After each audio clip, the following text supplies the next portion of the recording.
Hello dear friends, स्वागत है आपका अपने यूट्यूब चैनल SD एजुकेशन पर।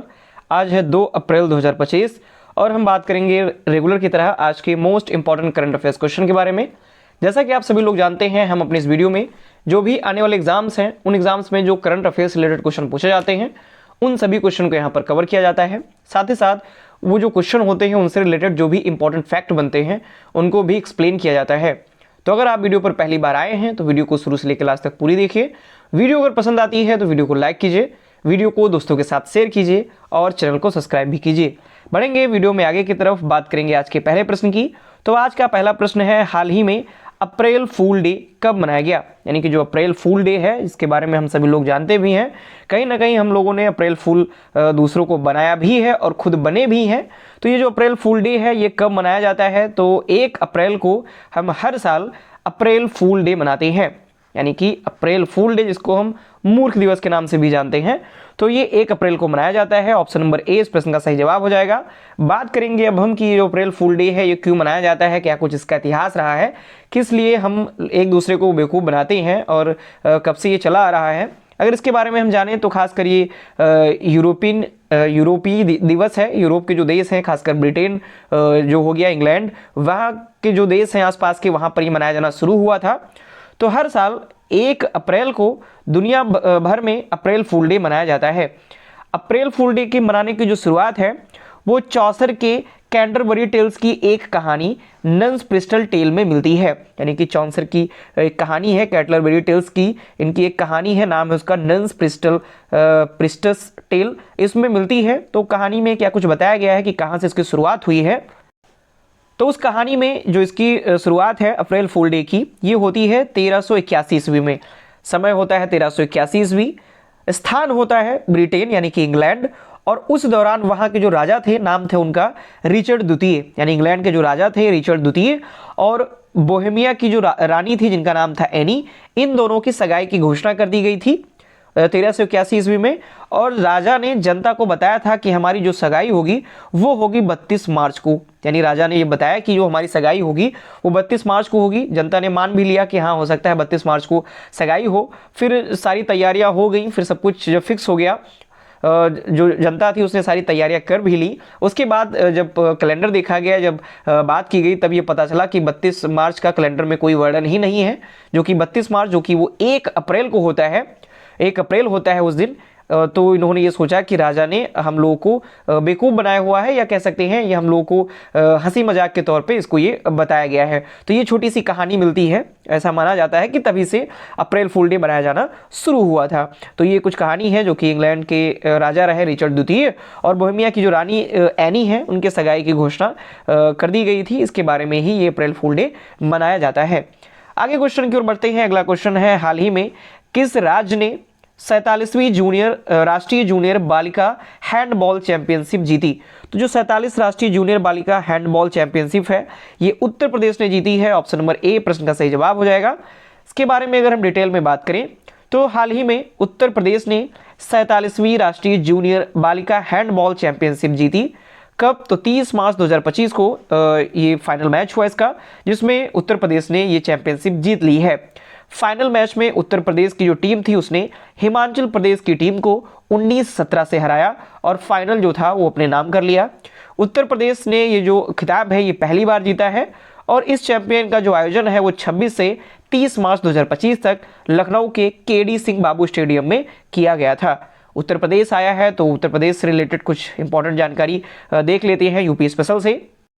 खासकर उनके लिए इंपॉर्टेंट है जो कि यूपी स्पेशल से रिलेटेड एग्जाम की तैयारी भी कर रहे हैं, तो उनके लिए भी इंपॉर्टेंट है, बाकी सबके लिए इंपॉर्टेंट तो है ही। तो स्थापना उत्तर प्रदेश की जो हुई थी वो हुई थी 24 मार्च 1950 को, इसीलिए 24 जनवरी 1950 को, इसीलिए हम 24 जनवरी को उत्तर प्रदेश का स्थापना दिवस मनाते हैं। उत्तर प्रदेश की जो राजधानी है वो है लखनऊ, सबसे बड़ा शहर है यहाँ का वो है कानपुर, जिसे हम चमड़ा नगरी के नाम से भी जानते हैं, क्योंकि वहाँ पर चमड़े के जो उद्योग हैं वो काफ़ी ज़्यादा हैं, इसलिए हम इसे चमड़ा नगरी के नाम से भी जानते हैं। क्षेत्रफल है उत्तर प्रदेश का 2,43,286 वर्ग किलोमीटर। भारत में ये चौथा सबसे बड़ा राज्य है। बात करें यहाँ का जो राजकीय पशु है वो है बारहसिंघा, ये राजकीय पशु है। राजकीय पक्षी यहाँ का है सारस, जिसको क्रेन के नाम से जानते हैं। राजकीय वृक्ष है यहाँ का अशोक, और राजकीय जो पुष्प है वो पलाश है। और वर्तमान में जो उत्तर प्रदेश के मुख्यमंत्री हैं वो है योगी आदित्यनाथ जी, ये वर्तमान में यहाँ के मुख्यमंत्री हैं। बढ़ते हैं अगले क्वेश्चन की ओर। अगला क्वेश्चन है, हाल ही में किस राज्य सरकार ने राज्य में उत्तर प्रदेश रोजगार मिशन स्थापित करने की घोषणा की? तो अगेन उत्तर प्रदेश रोजगार मिशन ये उत्तर प्रदेश राज्य सरकार के द्वारा शुरू किया गया। तो ऑप्शन नंबर ए प्रश्न का सही जवाब हो जाएगा। एक बार फिर से उत्तर प्रदेश, तो उत्तर प्रदेश राज्य सरकार ने उत्तर प्रदेश रोजगार मिशन स्थापित करने की घोषणा की है। तो यूपी सरकार ने राज्य में उत्तर प्रदेश रोजगार मिशन को स्थापित करने की बात की हुई है। ये घोषणा 30 मार्च 2025 को की गई।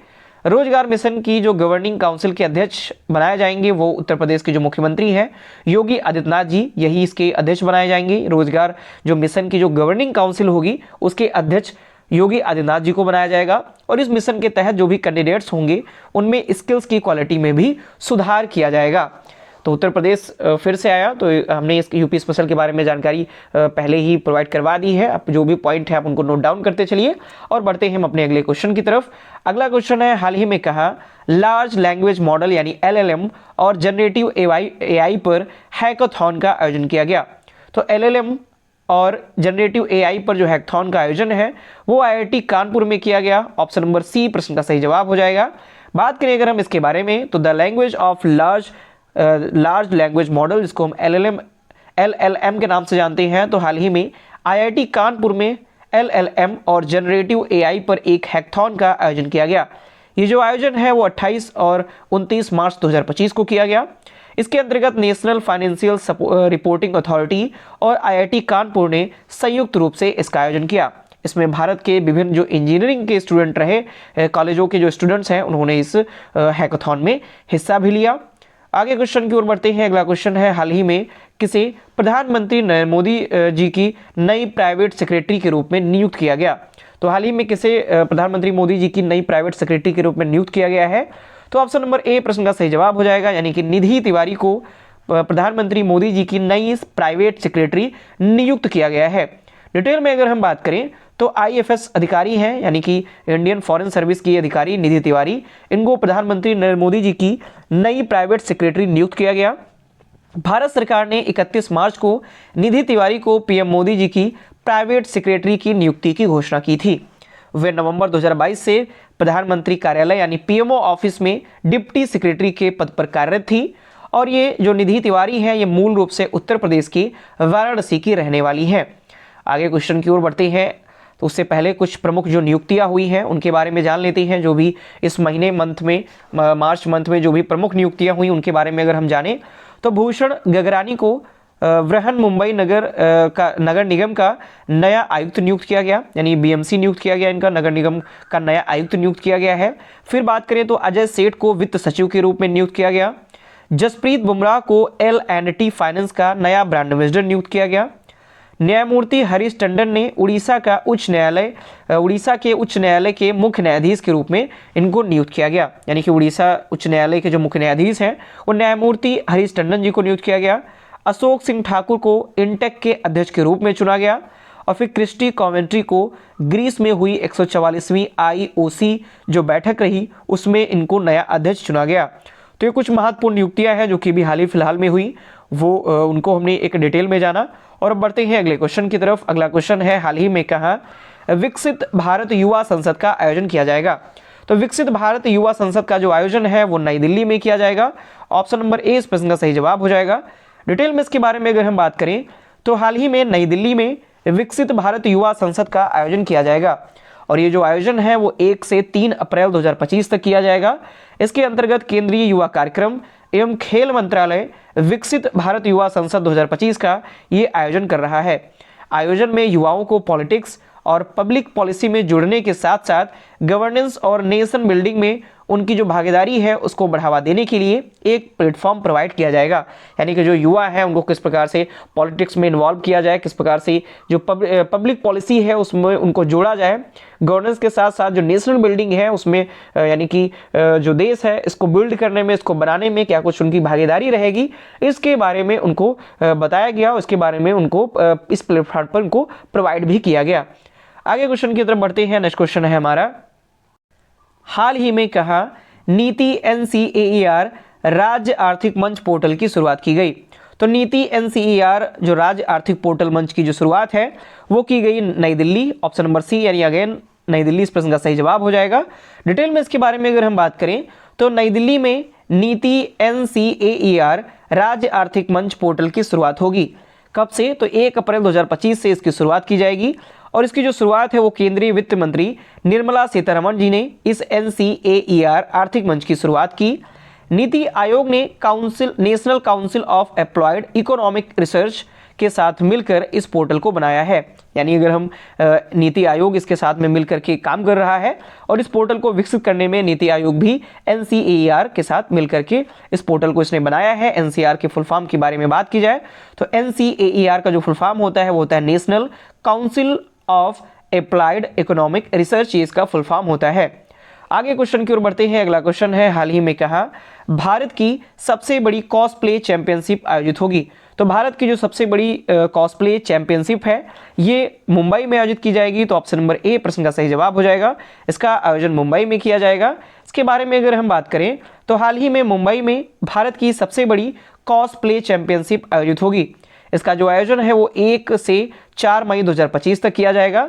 और कॉस्प्ले ये होता है किसी खास कैरेक्टर को रिप्रेजेंट करने के लिए वेशभूषा और फैशन संबंधी मटेरियल पहनने की कला। यानी कॉस्प्ले का मतलब ये होता है कॉस्ट्यूम प्ले, यानी कि कोई ऐसा कैरेक्टर है जो कि जिसको आप रिप्रेजेंट वहां पर करेंगे तो वो जिस प्रकार से वो वेशभूषा पहनता है, जिस प्रकार से उसका फैशन होता है, जिस प्रकार से वो कपड़े पहनता है, बाकी जो भी उसकी एक्टिविटी होती है वो सारी उस तरीके से करना, संबंधी जो भी मटेरियल है उनको पहनना और उसी के अनुसार अपना वेशभूषा तैयार करना, फिर उसको रिप्रेजेंट करना, ये इसको कॉस्प्ले बोला जाता है। और इसी कॉस्प्ले की चैंपियनशिप की जो प्रतियोगिता जो होगी वो आयोजित की जाएगी मुंबई में। ये जो कार्यक्रम है ये world audio visual and entertainment summit यानी वेब्स 2025 का एक सहायक कार्यक्रम भी है। आगे क्वेश्चन की ओर बढ़ेंगे। अगला क्वेश्चन है, हाल ही में डोंगा द्वीप में कितनी तीव्रता का भूकंप आया। यानी कि डोंगा जो द्वीप है वहां पर भूकंप आया हुआ है। अभी हाल ही फिलहाल में म्यांमार में हमको भूकंप देखने को मिला 7.7 तीव्रता का। इसके साथ साथ अभी हाल ही में डोंगा जो द्वीप है वहां पर भी भूकंप देखने को मिला। तो भूकंप वहां पर आया हुआ है 7.1 तीव्रता का, यानी कि 7.1 तीव्रता का जो भूकंप है वो डोंगा द्वीप में देखने को मिला। इसके बारे में अगर हम बात करें तो डोंगा द्वीप में 7.1 तीव्रता का भूकंप आया, जिसके बाद वहां सुनामी की चेतावनी जारी की गई है। क्योंकि डोंगा जो द्वीप है वो एक द्वीपीय देश है, आसपास प्रशांत महासागर में स्थित है, आसपास सब पूरा महासागर है, तो सुनामी का खतरा अधिक वहां पर बना रहता है, इसीलिए वहां पर सुनामी की चेतावनी जारी कर दी गई है। और ये जो भूकंप आया है ये 30 मार्च 2025 को यहाँ पर भूकंप के जो झटके हैं वो महसूस किए गए। बात करें तो प्रशांत महासागर में स्थित जो डोंगा है एक द्वीपीय देश है जिसमें 171 द्वीप शामिल हैं। डोंगा द्वीप ऑस्ट्रेलिया के पूर्वी तट से 3500 किलोमीटर दूरी पर स्थित है। आगे क्वेश्चन की ओर बढ़ते हैं। नेक्स्ट और लास्ट क्वेश्चन है, हाल ही में L&T फाइनेंस में किसे ब्रांड एम्बेसडर नियुक्त किया गया। तो L&T फाइनेंस ने किसे अपना ब्रांड एम्बेसडर नियुक्त किया। तो ऑप्शन नंबर सी प्रश्न का सही जवाब हो जाएगा। यानी जसप्रीत बुमराह को L&T ने अपना L&T फाइनेंस ने ब्रांड एम्बेसडर नियुक्त किया है। बात करें अगर हम डिटेल में तो L&T फाइनेंस लिमिटेड ने भारतीय क्रिकेटर जसप्रीत बुमराह को अपना ब्रांड एम्बेसडर घोषित किया। इसका जो उद्देश्य है वो देश भर में L&TF यानी कि L&T जो फाइनेंस है इसकी ब्रांड की जो उपस्थिति है उसको मजबूत करना और विविध ग्राहक जो आधार है उनसे जुड़ना। साथ ही साथ जो कंपनी है वो ग्रामीण व्यवसाय वित्त, कृषि उपकरण वित्त और दोपहिया वित्त में अपने जो नेतृत्व है उसके लिए ये जानी जाती है, यानी ये फाइनेंस प्रोवाइड कराती है। L&T की कंपनी है, यानी L&T इसके पेरेंट कंपनी है और ये जो फाइनेंस है L&T फाइनेंस ये फाइनेंस उपलब्ध कराती है। तो ये थे आज के हमारे मोस्ट इंपॉर्टेंट करंट अफेयर्स के क्वेश्चन। आशा करता हूँ सारे क्वेश्चन आपको पसंद आए होंगे, वीडियो आपको इन्फॉर्मेटिव लगी होगी। अगर आपको ये वीडियो पसंद आती है तो उसके लिए आप वीडियो को लाइक करें, अपने दोस्तों के साथ वीडियो को अधिक से अधिक शेयर करें और चैनल को भी सब्सक्राइब करें। धन्यवाद।